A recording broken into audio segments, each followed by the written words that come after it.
Les véritables raisons pour lesquelles les Occidentaux s'acharnaient sur Kadhafi sont: premièrement, le lancement d'un satellite africain. C'est Kadhafi qui offre à toute l'Afrique un satellite de télécommunication et opère la première vraie révolution des temps modernes.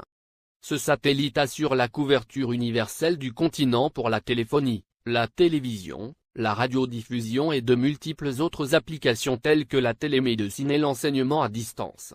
Pour la première fois, une connexion à bas coût devient disponible sur tout le continent jusque dans les zones rurales grâce au système par pont radio WiMAX. Cette histoire démarre en 1992 lorsque 45 pays africains ont créé la société Rascom, pour disposer d'un satellite africain et faire chuter les coûts de communication sur le continent. Téléphoner de et vers l'Afrique était alors le tarif le plus cher au monde, parce qu'il y avait un impôt de 500 millions de dollars que l'Europe encaissait par an sur les conversations téléphoniques, même à l'intérieur du même pays africain pour le transit des voix, sur les satellites européens comme Intelsat. Un satellite africain coûtait juste 400 millions de dollars payables une seule fois et ne plus payer les 500 millions de locations par an. Quel banquier ne financerait pas un tel projet? Mais l'équation la plus difficile à résoudre était: comment l'esclave peut-il s'affranchir de l'exploitation servile de son maître, en sollicitant ce dernier pour y parvenir?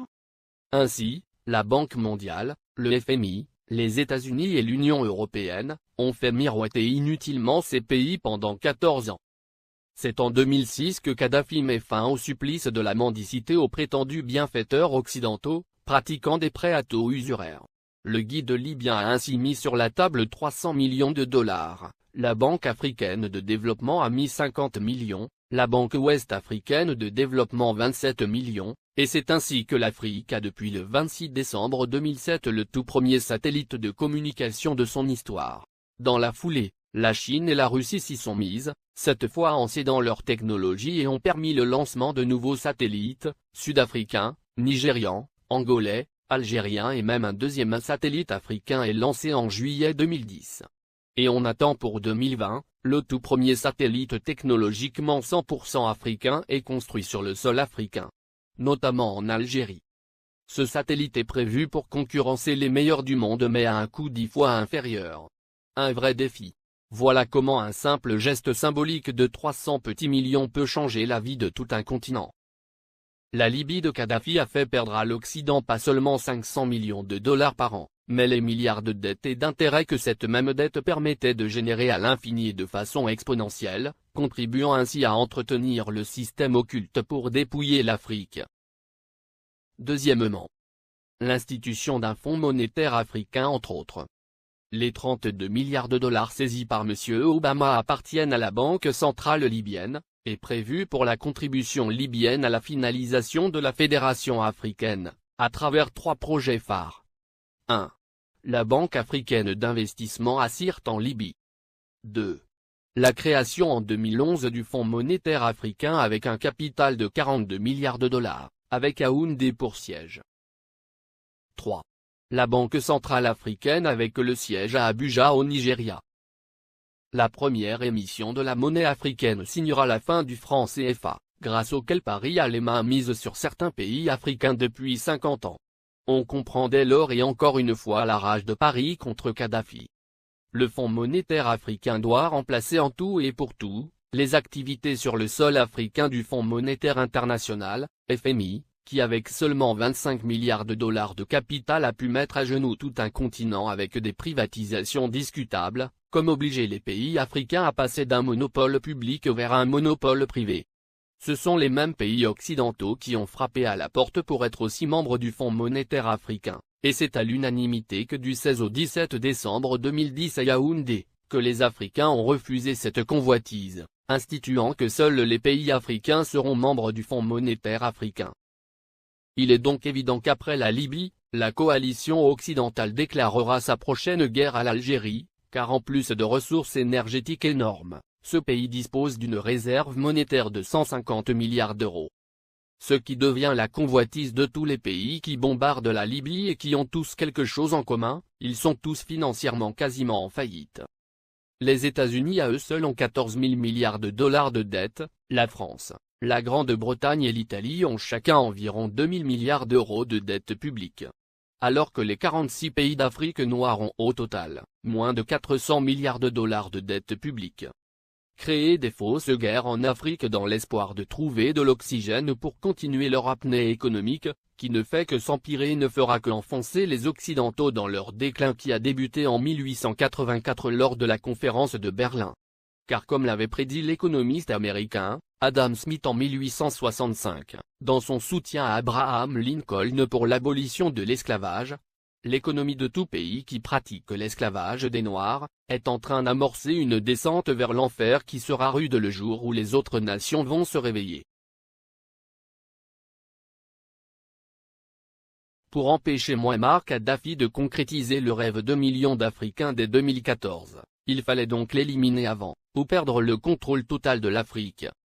Voici toute la raison qui guida la France, les États-Unis, la Grande-Bretagne et leurs alliés dans leur campagne contre Kadhafi.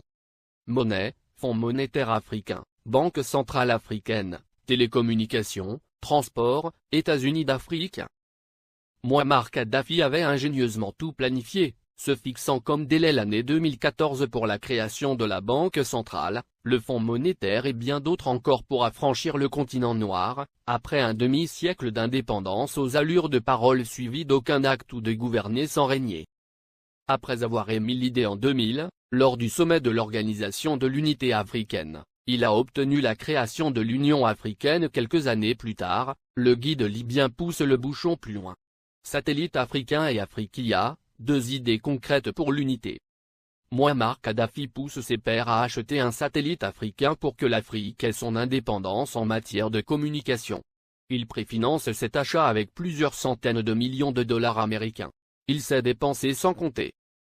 Ainsi pour acheter le satellite africain, il a mis 300 millions de dollars sur la table, témoigne Moustapha Cissé, ancien ambassadeur du Sénégal en Libye, et ex-conseiller spécial de l'ex-président sénégalais Abdou Diouf, en charge du monde arabo-islamique. Le guide de la Jamaïria libyenne offrit ainsi Rascom CAF 1, le premier satellite de télécommunication entièrement dédié au continent africain et ses îles. Il a été mis en orbite le 20 décembre 2007. Cela a été le premier lancement de l'histoire pour tous les pays africains. Kadhafi lance également la compagnie de transport aérien, Afriquia Airways, qui assure la liaison entre les capitales africaines et régions du continent. La compagnie offrait 4 vols réguliers entre Tripoli et Dakar, Abidjan et Le Caire, et bien d'autres. Beaucoup de gens utilisaient la ligne Afriquia pour aller à Paris. Parce qu'on pouvait faire Dakar, Tripoli, Paris, et retour à 400 000 francs CFA, 615 €, ajoute le diplomate sénégalais. Alors Tripoli était devenue une plateforme de communication entre l'Afrique, le monde arabe et l'Europe. La monnaie et la Banque centrale africaine en 2014. Kadhafi avait proposé la mise en place d'une union monétaire africaine, UEMA. Il avait dégagé 30 milliards de dollars pour la création de l'UEMA qui devrait avoir Yaoundé au Cameroun pour siège. Il avait également prévu la création d'une banque centrale africaine, BCA, qui devrait installer son quartier général à Abuja, la capitale fédérale du Nigeria. Il était question que cette banque africaine commence à émettre une monnaie africaine à partir de 2014, ce qui ne plaît pas aux Occidentaux, parce que ça nous permettrait de nous passer du franc CFA, et des autres monnaies qui ne font que briser nos économies. Kadhafi avait une politique africaine très dynamique. Du Sénégal au Tchad, en passant par la Guinée, la Côte d'Ivoire, le Ghana, le Libéria, le Bénin, le Togo, le Nigeria, le Niger, le Mali, etc. Le guide libyen a investi des milliards de dollars dans les secteurs agricoles, hydrocarbures, hôtellerie et tourisme, et dans l'équipement. Au Mali, le plus petit investissement libyen est chiffré à 50 milliards francs CFA dans l'industrie hôtelière. Ces investissements libyens dans l'hôtellerie sont estimés à plus de 50 milliards de francs CFA, a déclaré Oumar Balatouré, directeur général de l'Office malien du tourisme. Plusieurs autres centaines de milliards ont été investis dans le secteur agricole. Pour les Maliens, Kadhafi est un homme qui s'est engagé pour la cause africaine. Le Conseil national de transition, CNT, est considéré au Mali comme un organe rebelle soutenu par la communauté internationale. Dès le début de la révolte à Benghazi, et l'entrée de l'aviation étrangère, des associations musulmanes et des partis politiques avaient organisé à Bamako des manifestations de soutien à Kadhafi, dénonçant une invasion occidentale. Le guide libyen a, par ailleurs, dégagé plusieurs milliards de dollars pour la création de banques sahélo-sahariennes au Sénégal, Mali, Niger, Mauritanie, Tchad, et Ceuta, et le rachat de plusieurs compagnies occidentales en Afrique pour réduire leur emprise sur les économies du continent. C'est par exemple le cas de Mobil Oil, du groupe américain, ExxonMobil, qui est devenu Oil Libya dans la majeure partie de la sous-région ouest africaine. La Guinée-Conakry doit sa toute première chaîne de télévision à Mouammar Kadhafi. Il le lui a offert au nom du peuple libyen comme présent au peuple frère de la Guinée en 1979. Il a également équipé l'armée guinéenne, de l'armement lourd aux uniformes des soldats pendant plusieurs décennies. Sans compter un appui financier gigantesque. La vie des Libyens de l'ère Kadhafi. 1. La Libye était le dernier pays sur la liste des pays endettés, la dette était à 3,3% du PIB, en France, elle était à 85%, aux USA à 88,9%, au Japon à 225,8%. 2. L'électricité à usage domestique était gratuite. 3. L'eau à usage domestique était gratuite. 4. Le prix d'un litre d'essence était de 0,08 €. 5. Les banques libyennes accordaient des prêts sans intérêt. 6.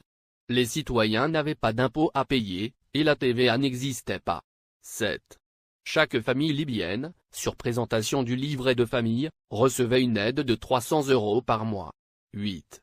Pour chaque étudiant voulant faire ses études à l'étranger, le gouvernement de Kadhafi attribuait une bourse de 1627 € par mois. L'ONU, la France et les USA ont bombardé la Libye pour défendre leurs intérêts, objectif principal, détruire la création des États-Unis d'Afrique.